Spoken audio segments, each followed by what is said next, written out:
더불어민주당과 정부, 청와대가 코로나19 피해 구제에 예산을 더 투입하는 증액카드를 꺼내들었습니다.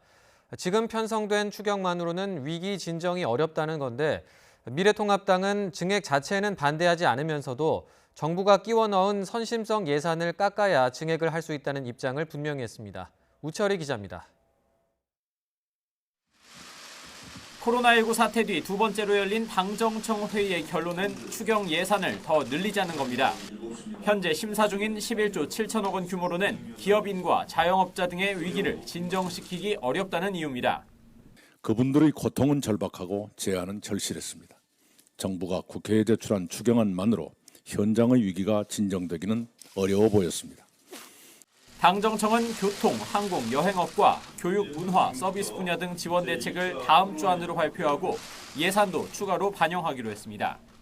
민주당은 국회 예산결산특위의 추경심사에서도 증액 요구에 적극 가세했고 이미 이걸 넘어선 금액들이 요구되고 있는데 좀 더 과감한 증액 필요한 거 아니겠습니까? 정부는 야당의 비판을 의식한 듯 재정 건전성을 봐가며 대응하겠다는 신중한 입장을 내놨습니다. 재정 건전성이나 여러 가지를 종합적으로 판단해야 되기 때문에 충분히 대책을 세우기는 한계가 있었다. 이와 함께 정부는 추경 편성까지 기다릴 수 없어 행정부와 공공기관이 이미 20조 원 정도를 독자적으로 편성하고 있다면서 여기서도 놓친 사각지대는 없는지 추가 대책을 면밀하게 마련하고 있다고 밝혔습니다.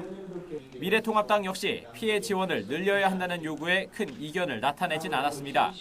다만 코로나19 대응과 직접 관련이 없는 일자리 예산 등을 추경에 슬며시 끼워 넣었다고 강하게 비판하면서 삭감을 주장했습니다. 청년 추가 고용 장려금, 취업 성공 패키지 이거 합치면요 8,839억입니다. 1조예요. 이게 뭡니까 지금 이게 절박함이 전혀 없는 숟가락 얹기 예산이다. 저희가 방역이 최우선이지만은 방역 이후에 대한 경기 뒷받침도 분명히 목적이 있습니다.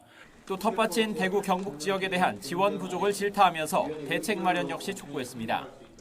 이번 추경 중에서 채 5%밖에 되지 아니하고 그것도 직접 지원은 거의 없는 채 금융 지원 정도밖에 되지 않아서 빚 좋은 개살구다.